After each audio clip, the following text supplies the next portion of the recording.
Hello everybody and welcome back to a beautiful and sunny day in Waveland Park. Before we get started with some exciting new builds, let me show you a little bit around because I was busy off cam and I did some work on our Waveland resort, as you already can see, with some custom billboards, and I also made the welcome desk.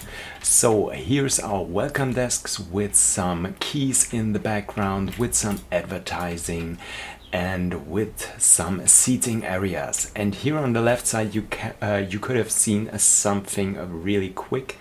Yeah, this here, which is very cool. I did do some elevators. I put in some elevators here, but I didn't build them by myself. These are some elevators made by Shiftzie that I downloaded from the workshop. You know me, usually I build all my stuff myself, but yeah, I just didn't know how to build these elevators, and Shiftzie did such an amazing job, so I decided why not download it from the workshop and give him some credit here in this video. So thank you, Shiftzie, for this amazing stuff. I put it down for you guys in the description of the video, where you can find it on the Steam Workshop, so you can download it yourself. He's also done some amazing other stuff that I might get back into sometime when we build again on our welcome center with the gift shop, because he's made some amazing gift shop items and racks and stuff like that. And yeah, I definitely think I'm going to take some of that off the workshop as well to fill in the huge gift shop that we have at the beginning of our zoo. So, but in this episode I'm going to build the centerpiece of our welcome plaza here that you already can see. I used those white concrete pieces, what a surprise, again to build some kind of a planter, and I also used these tile pieces that we got from the Africa DLC to build something like a wave-like shape or form. I tried in the beginning to make it look like our logo for Waveland Park, but yeah, I'm not that talented, so this didn't work out at all. So I kept it to this little wave-like shape and form, so that we have a little bit of decoration on the floor and make it look a little bit nicer and more like an entrance plaza, like you would see it in an amusement park or something like that. Yeah, so that's what we do at first. Yeah, the centerpiece for our welcome plaza, and later on in this video we also build our first habitat in the zoo. And that also means when we have our first habitat in here, we're also having our first guests in the park. Woohoo, very exciting. And yeah, I can't wait for you guys to see it and for our park to be filled with life, animal and visitor wise. So that's very, very exciting, and I'm very proud of it. Yeah, on some other note, I was tweeting on Twitter, yeah, where else would I be tweeting, that I'm going to take my time on my actual projects right now, because mentally I'm not in the greatest place. If I'm completely honest, yeah, I'm not in the greatest place. I'm not in a very healthy place right now. So I have to slow down a little bit and yeah, take some time. But don't worry, I'm not gonna stop on playing Planet Zoo and doing content and uploading videos, because this is something that I enjoy very, very, very much, and that helps me with my mental health issues in the moment very much. But yeah, I have to focus on other things as well. So there's not going to be 4 videos every week from me, but maybe 2, or sometimes even 3 videos if I have the time and the energy to do stuff like that. But yeah, there will be content from me in the future as well, so don't worry about that. Yeah, first I thought I would not be able to come up with a new video this Sunday for Waveland Park, because as I told you and as you might see as well, Waveland Park is very time consuming because it is so much detail work and so much thought that goes into this park. So I thought it would not be possible for me to provide you with another video this weekend. But yeah, I did it. I started building, was it yesterday? Yeah, it was yesterday. Today is the 12th. Yesterday was 11th. So yeah, I started building yesterday and I came up with this centerpiece right here. And I also wanted to finally have some animals in the park, so I decided to start on building the first habitat, which is called the Flamingo Cove. And in the beginning it didn't work out the way that I wanted it to work out. I couldn't build it like I wanted to build it, but in the end I'm very, very happy with it, and it's almost like I imagined it to be. Yeah, but for this centerpiece, as you can see, I put some statues around here. Also, I used those white concrete statues here and not the silver or bronze ones or whatever, because I thought that wouldn't fit the theme of the park and wouldn't look as clean and nice as I wanted it to look. And also I put some plants around it, some of the palm trees and some flowers and stuff, and yeah, like you would see in a centerpiece for a zoo. So here we are, starting with the building of our first animal habitat, the Flamingo Cove. This is going to be a pretty big habitat. Yeah, pretty wide, I might say, because it starts from the centerpiece, from our entrance plaza, and goes to the right, right to our Waveland Resort, to the beginning of the Waveland Resort. So our visitors that are staying overnight in the Waveland Resort on the left side of the hotel might see the Flamingo Cove from their balconies and can watch the flamingos early in the morning and late in the night, and yeah, might be a little bit disturbed by the noises of the flamingos. Yeah, my first thought of building the Flamingo Cove was I wanted it to be a little bit elevated and in the visitor area. So I tried to work a little bit with those elevated paths. I didn't want it to be too high over the habitat, so that our visitors are not looking way too much down to the animals, because that would also cause very much stress for the animals. Yeah, but yeah, I just wanted it to be a little bit elevated so that we have the water level underneath the path. I tried that,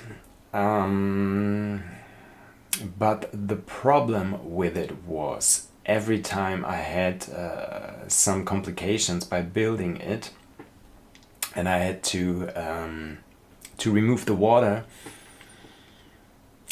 I wasn't able to put the water back in the habitat. So it took me about an hour or even a little bit more to create something that would nearly be okay.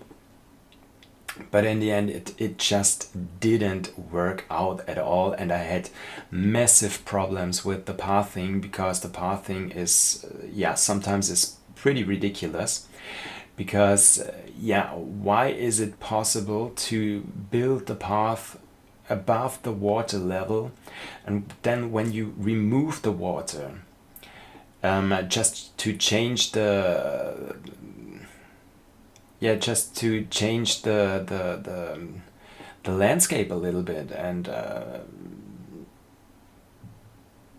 yeah, why wouldn't you be able to fill in the water again afterwards, because it is blocked by the path? That doesn't make sense. So I hope at some point anywhere in the game this problem will be fixed by Frontier, because it is very, very, very annoying. And I know that it's that is not just me that is annoyed by this. That would be a huge help for almost everybody of us. So yeah, that is the reason why I decided to not work with elevated paths, but just use some different kind of path for our guests for the entrance to the Flamingo Cove, so that it is connected to the entrance plaza, but isn't really part of the whole pathing of the entrance plaza, so that our visitors can only enter it from some different spots in there. Yeah, so here the center of the entrance, I also did some custom made billboard here for the Flamingo Cove that is looking very, very nice. I really love it. It gives this tropical, almost Hawaiian feeling for this area, and that's what I wanted it to be.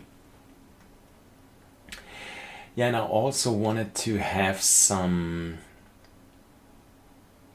kind of a border or something like that, so that you are not able to see the whole habitat. You can only see a glimpse of it for the entrance to the cove.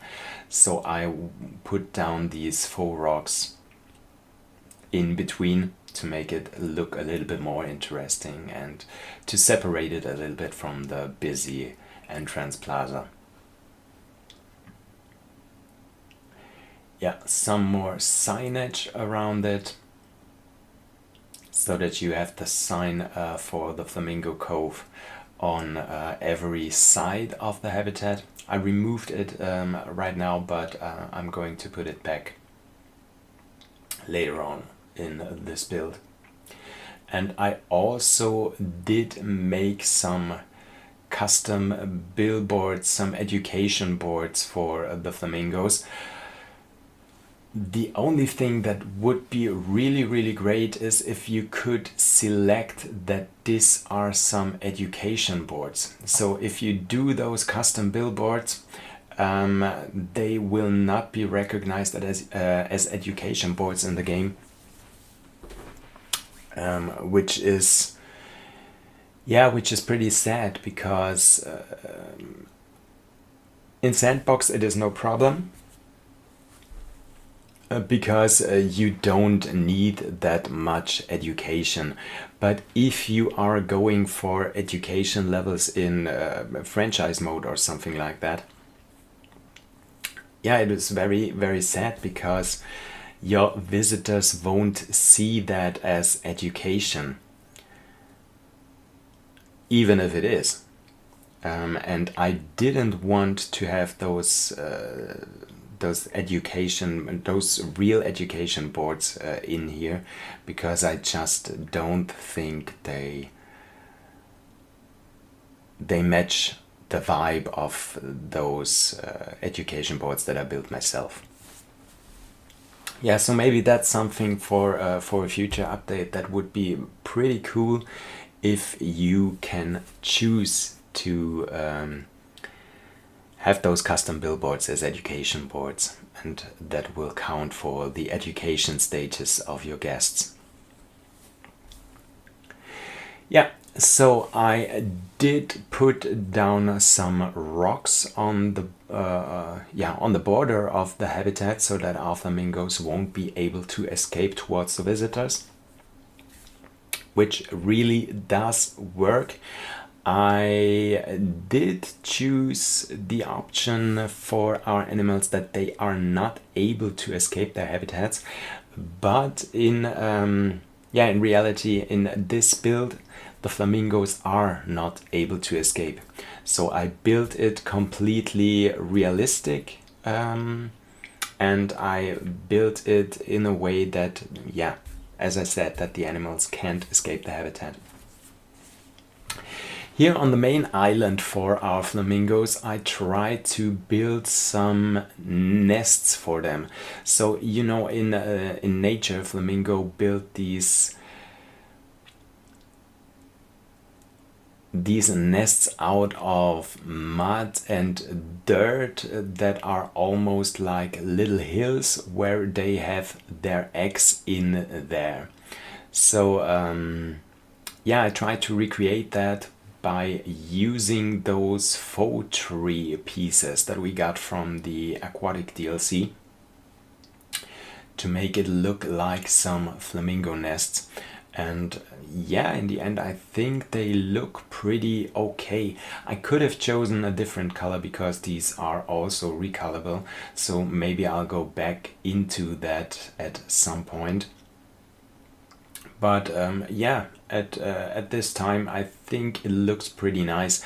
And I also put in some eggs that we got from the Europe DLC. I don't know why we got eggs there, because there were no egg-laying animals in the pack.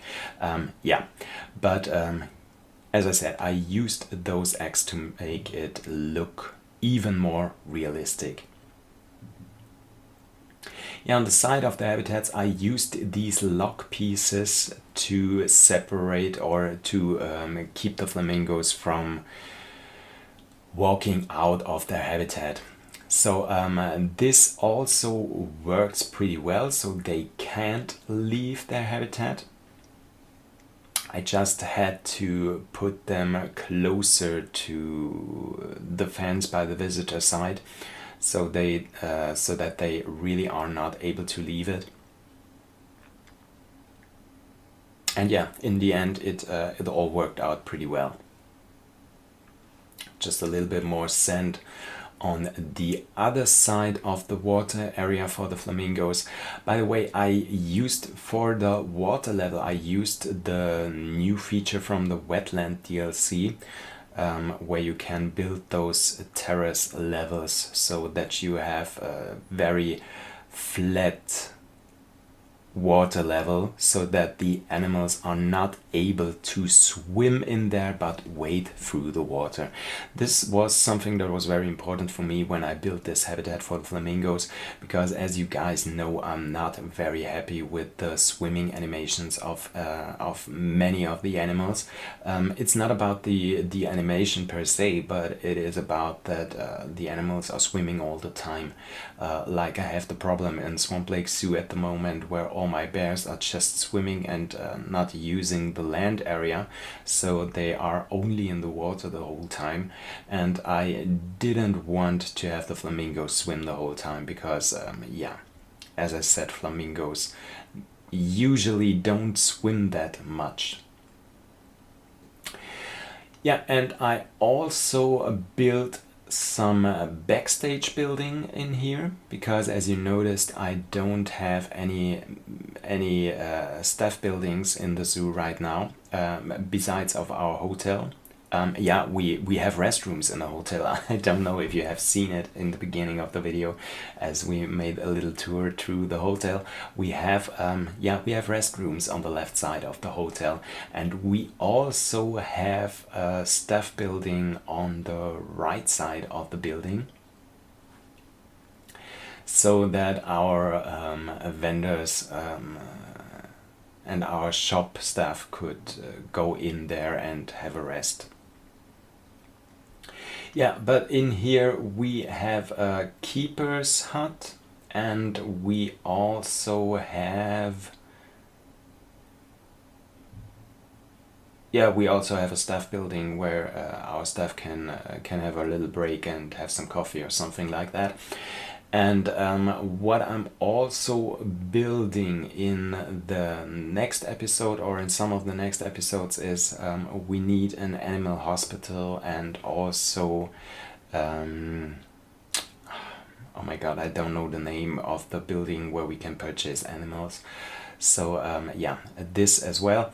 I just put them down in here because it is something that we would need when we are going to put in animals. But yeah, I didn't build something around it, so they are just blank at the moment. Yeah, and I also kept this building here really simple. I'm going to work on it in a later stage, so maybe in 2 weeks or so. Yeah, in 2 weeks, just because I guess all of you know by now that we are getting yet another DLC already, which was a little bit surprising for me because I didn't think that we would get it that soon, because the Wetlands Animal Pack is only about 2 months old or so right now, and I didn't think that we will get another DLC after 2 months already, but yeah, I'm very happy with it. The DLC we are getting is the Conservation DLC, so it's yeah, it's a typical DLC, I might say, not an animal pack. So that means we will get about 150 new building pieces with plants and stuff, and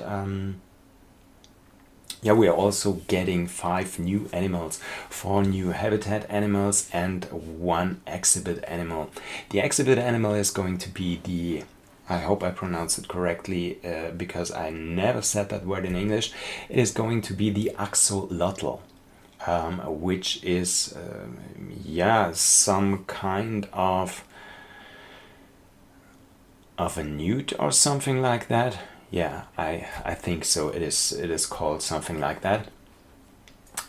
We also get 4 habitat animals. One is the Przewalski horse. The Przewalski wild horse, I might say, the only wild horse that is left out there already.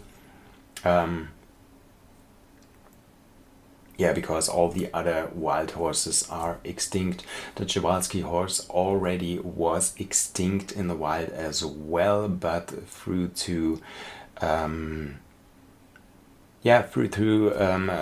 conservation work in many zoos in the whole world, it has been able to be bred in captivity, and there are also some or a huge herd, I might say, of the horses back in the wild, back introduced to the wild again. The next species that we are getting is the scimitar horned oryx, which is an antelope species, also extinct in the wild, but I think there are also some of them reintroduced to the wild again due to conservation work from the zoos worldwide as well. Yeah, what else are we getting?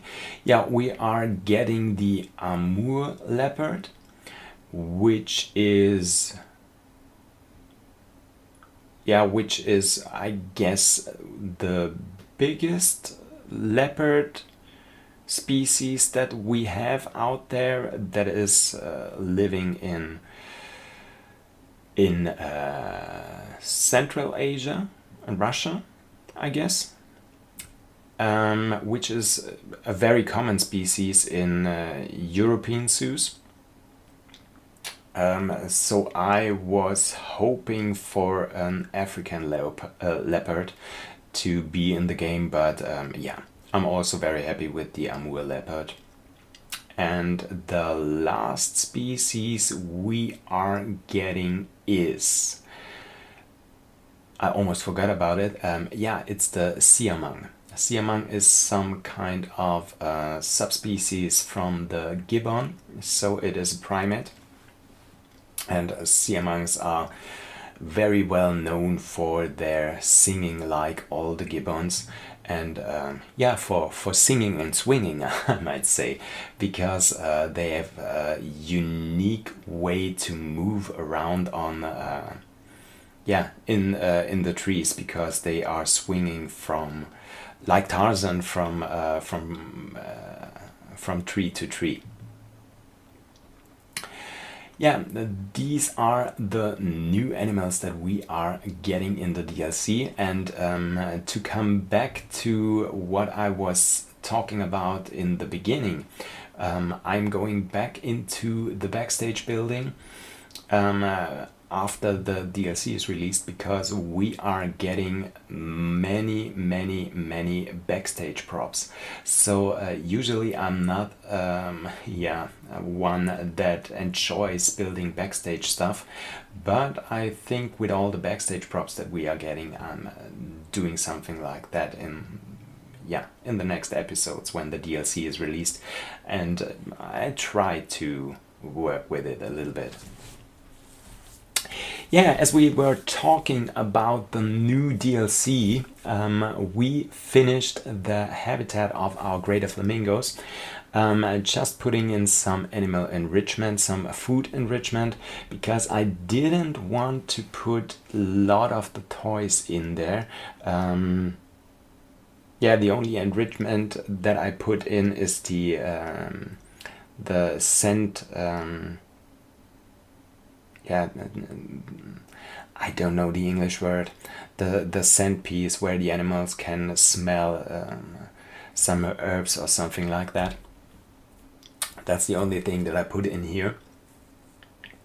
And what you could see a few moments ago is I put some custom made benches around here, because by the way I built the path and the rocks around it, I wasn't able to put in some in-game benches, because they would always snap to the side of the path, and they would snap into the rocks, and so I decided to build some custom benches and put them around there. Yeah, so our first habitat is finished, Flamingo Cove is ready, and we are ready for our first visitors as well, and here they are. Doesn't it look amazing? I think the habitat looks pretty cool. We need some more flamingos. I purchased some later on, and I think they will get some babies in the meantime as well. So I hope you guys enjoyed this episode. I hope you guys like the direction this park is going, and I hope you are as excited as I am for the future of Waveland Park. So yeah, thanks again for watching. I hope you enjoyed it, and if you did so, just leave a like and subscribe to my channel so you don't miss the next episode in Waveland Park, where we're going to build some exciting new stuff again. So have a great time. Have a great start at the new week, and see you guys soon in the next video. Bye!